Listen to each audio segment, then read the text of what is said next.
Salut à tous les membres du test, salut Waman, je fais cette vidéo aujourd'hui, il s'agit d'une vidéo que j'aurais dû faire il y a bien longtemps. Peut-être certaines personnes vont me reconnaître en tant que Laïssa Pamou auteur, mais je fais cette vidéo en tant qu'une personne qui est auteur depuis bien longtemps, une fois de plus, et qui produisait des contenus en langue Mojimbo. C'était essentiellement ma voix montée avec des images. Parfois, les montages étaient faits par moi-même. Parfois, les montages étaient faits par le Waman et son équipe, d'ailleurs, à qui je dis merci, parce que c'est un effort remarquable. Et chaque fois que j'ai eu à produire des contenus en langue Mojimbo, j'ai toujours eu des gens qui ont posé des questions. Un peu, comment tu as fait pour apprendre le Mojimbo? Qu'est-ce que tu penses de l'enseignement du Mojimbo, de la transmission du Mojimbo? J'ai toujours voulu produire un contenu comme celui-ci où j'explique un peu mon expérience et la philosophie qui se dégage de mon expérience, mais malheureusement je n'ai jamais eu la chance de le faire tel que je le voulais. Alors aujourd'hui je le fais en espérant que vous recevrez cette vidéo. Je parle du Mojimbo, mais en réalité la philosophie s'applique à toutes les langues africaines, à toutes les langues qui se retrouvent en situation minoritaire ou de toutes les langues qui sont menacées, à toutes les langues qui dont, en tant que locuteur de ces langues-là, on a le devoir de s'assurer de les enseigner aux personnes qui désormais les parleront. Je parle du Mojimbo. Comment moi j'ai appris le Mojimbo? Moi je suis partie de cette génération de Camerounais Bamileke, nés dans le littoral, mais nés dans le littoral et même plus grave encore dans mon cas particulier parce que avant même que je n'ai 1 an, je commence à voyager un peu au Cameroun, je commence à vivre dans différents endroits, je suis en contact direct avec les cultures camerounaises, j'apprends un peu des langues du Cameroun, j'apprends un peu le Bassa, j'apprends un peu le Mbo, j'apprends un peu le Kaka, j'apprends un peu le Mbita, j'apprends un peu, donc il y a un peu de tout comme langue quoi. Et ma mère nous parle en langue Mojimbo, mais jamais elle ne prend cette initiative-là de nous dire il faut parler. Elle nous parle, on comprend, tant mieux. Quand on ne comprend pas, elle parle en français pour ne pas trop prendre de temps là-dessus. Et ça se fait comme ça. Vraiment, c'est comme ça que les choses se font. Jusqu'à ce que on va souvent à Baganté, mais on est encore très jeune. Quand on va à Baganté, on est encore très jeune. Mais quand on a, je crois, moi j'ai à peu près 4 ans et ma grande sœur a 6 ans par là, on va en vacances pour une période plus longue. On va au centre-ville de Baganté, moi tu sais, et on va chez grand-père, l'un de nos grands-papas, l'une des personnes les plus merveilleuses que la Terre ait eu la chance de connaître. Et quand on arrive donc à Baganté, papa est très content de nous voir, il nous accueille. Chez bonne siang de quoi mabuno bonne siang de pontem vela nglanzo kum dans la modi je ponto ya zignon d'offre maulu bom ne siang de zina mo bi zin kon kum nogi bi fo mo afo mo njegu ouais no punni ouais, tout ça on est très content et grand-père se rend compte quand il nous dit bi zin kon kum gi on dit oui grand-père on dit oui grand-père, oui grand-père, donc on comprend mais on ne parle pas. Et il n'est pas très content, mais on est un peu dans l'ambiance, quoi. On est dans l'ambiance. Et le matin, il se lève très tôt pour venir voir comment est-ce qu'on a dormi. Parce que c'est ça notre culture, au fait. Quand quelqu'un arrive chez toi, non seulement tu es fier d'accueillir la personne, mais tu veux savoir que la personne se porte bien. Je pense même pas qu'il a dormi ce jour. Il était content, il vient pour nous saluer. Et à travers la porte, devant la porte, il entend ma grande soeur et moi parler dans d'autres langues camerounaises. On est en train de dire des choses, même pas parler parce qu'on ne parlait pas couramment une langue camerounaise, mais on était capable de dire Wanoche, Avaranga, Aleko, Oussane, Mabi Jonyam, Mabi Hagi. Donc on était capable de dire beaucoup de choses, parfois on mélangeait tout ça et on avait nos conversations quoi. Et là il appelle donc ma mère, il appelle tonton Goumassi qui est ma mère, qui est son éloge d'ailleurs, et je salue tous les tontons Goumassika qui vont m'écouter.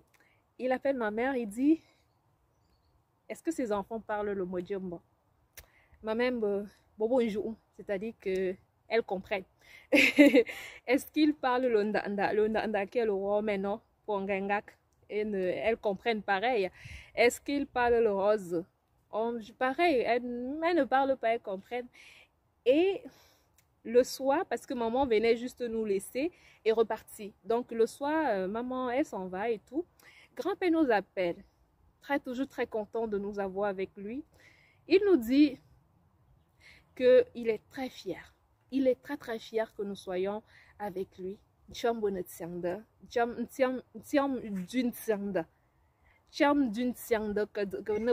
suis très content que vous soyez là. Et je voudrais cependant vous dire que pendant que vous êtes là, si vous voulez vraiment que je vous comprenne, il faudrait que vous me parlez en mode Zamba. Parce que le français, je ne comprends pas trop bien.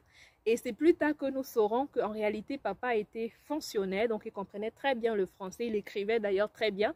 Mais il dit, il faut qu'on lui parle en mode Zamba. Et c'est un homme que nous adorons jusqu'à aujourd'hui. Mondo les anneaux, dit Lambadi.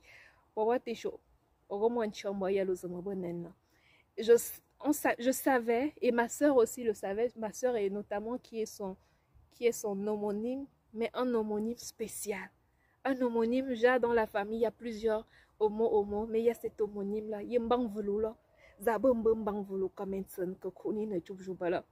Alors, on savait, moi je savais que je voulais parler à ce monsieur toute ma vie. Je savais que j'avais la volonté d'être avec lui toute ma vie. Et il fallait donc apprendre à savoir comment lui parler. On commence par la base. On commence à dire comment est-ce qu'on dit bonjour. On savait un peu parce que maman nous parlait quand même. Donc les petits mots. Maintenant qu'il fallait faire des phrases. À Baganté Centre aussi, il y a des personnes qui connaissent vraiment Baganté Centre, qui ont passé un peu de temps à Baganté Centre. Vous allez peut-être connaître le célèbre Ndjambo. Ndjambo était plus ou moins notre voisin parce que papa était également chef dans la localité. Ndjambo était juste notre voisin. Il y avait d'autres enfants qui étaient en vacances qui parlaient déjà le Mozombo. Donc chaque fois, quand tu voulais demander quelque chose à grand-père, c'est que tu fais, tu vas en route. Tu vas où les enfants se rassemblent pour jouer. Tu dis, si je veux dire à grand-père que grand-père, demain en rentrant, tu me gardes. Comment je dis? On te dit ça. La maison était en étage, donc tu quittes en route, tu tapes un marathon. Mais quand tu arrives et tu descends les escaliers, tu as oublié. Il faut retourner. Et chaque fois qu'on te dit ça, on te donne une condition. Si te garde, tu vas donner ma passe. Si te donne, si tu vas donner ma passe. Mais ce n'est pas important parce qu'il fallait cependant demander. Et chaque fois qu'on a eu à dire quelque chose en Mojimba, ce monsieur était content. Ah, je vous jure. Quand il se levait le matin, on dit Baba aussi, Ozindo. Il te regarde comme ça. Moi, dans ces moments de complicité qui sont extraordinaires, qui restent dans ton cœur, qui t'animent, tu te dis, mais comment se fait-il que je ne parlais pas cette langue-là? Tu voulais chaque jour apprendre une autre phrase. Quand il rentrait comme ça, tu avais une autre phrase, tu es contente, tu vas directement le voir. Tu dis,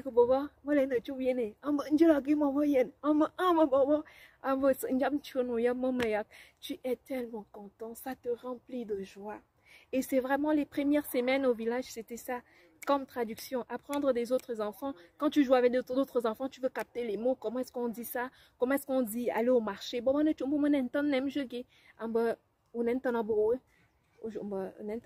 Ok, comment tu dis qui?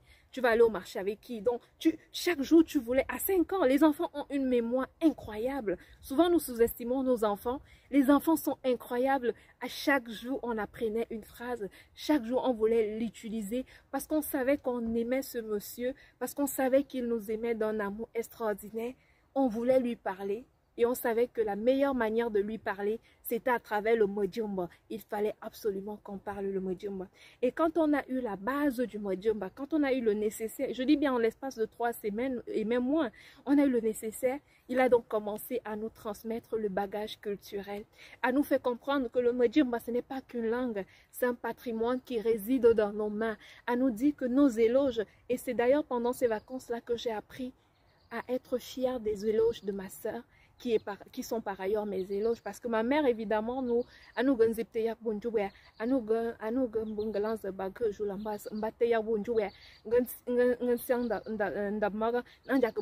c'était pas pareil. C'est pendant ces vacances-là qu'on apprend aussi. J'apprends à me lever le matin et à dire à ma grande sœur, j'étais contente d'appeler ma grande sœur.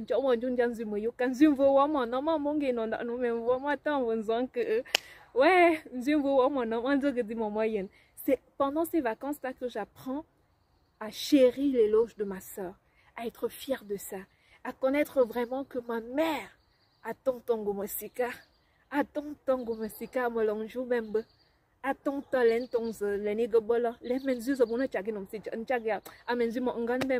donc c'est pendant ces vacances-là que grand-père prend également le temps de nous transmettre maintenant le patrimoine. Et quand il nous transmet ça, il nous dit un truc qui jusqu'à aujourd'hui habite dans mon cœur.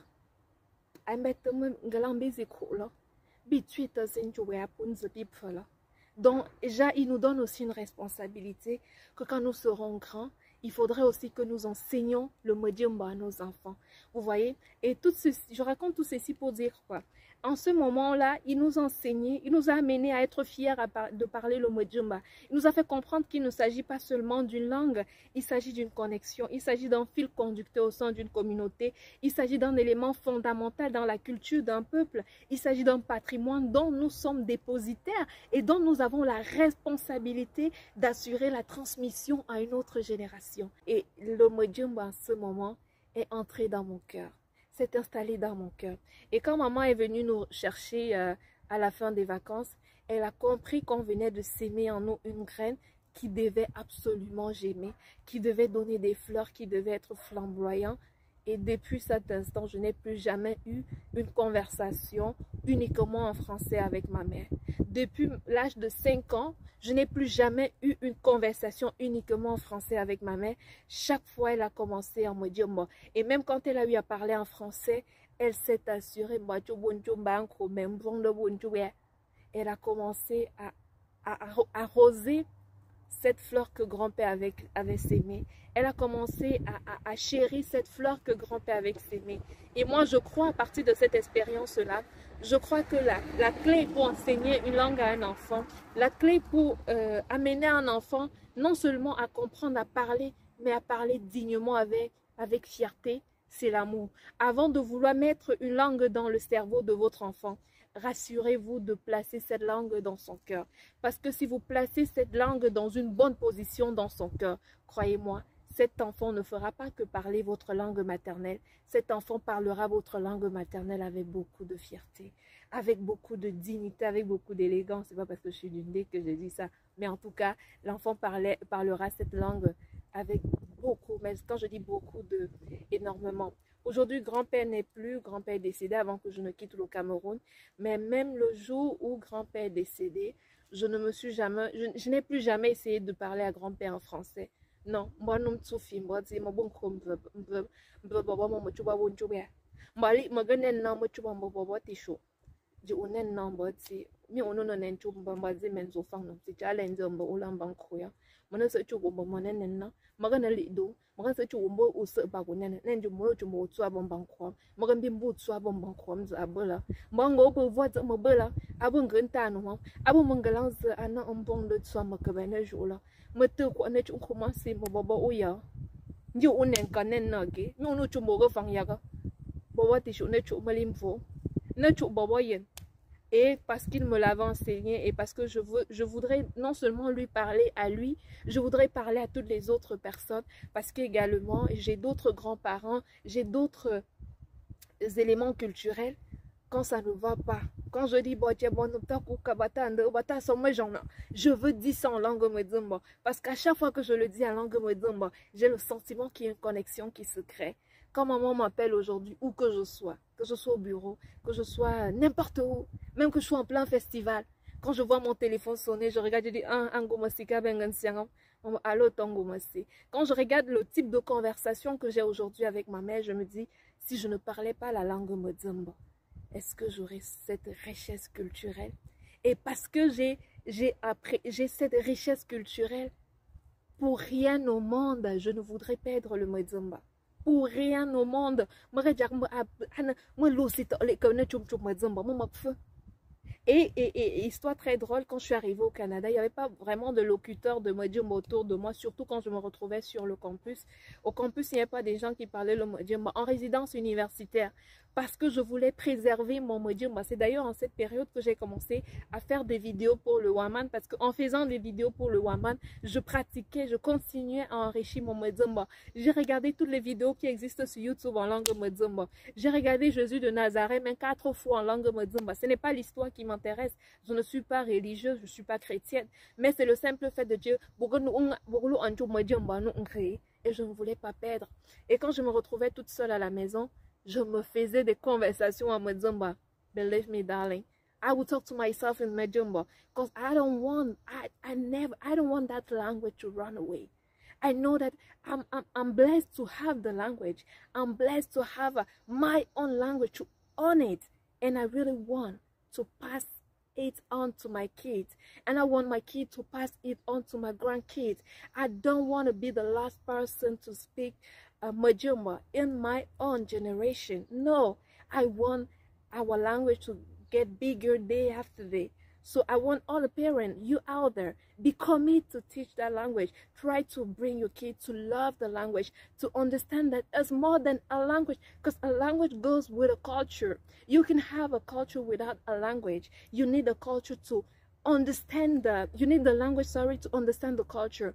Other people will say, oh, you know, I have my culture, but I don't speak the language. Darling, if you can, just fight, just try hard to learn the language, because the day you get the language, you'll realize that the way you understand culture will change around.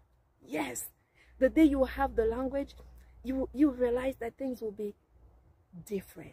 You will own your language, your culture. That's what I wanted to share with you today. So I don't want to make it longer than what it is already. It's already a long video, so I encourage you. Et je le dis pour la langue Modumba, mais c'est l'équivalent pour toutes les autres langues camerounaises. Prenez ce plaisir à apprendre, à partager.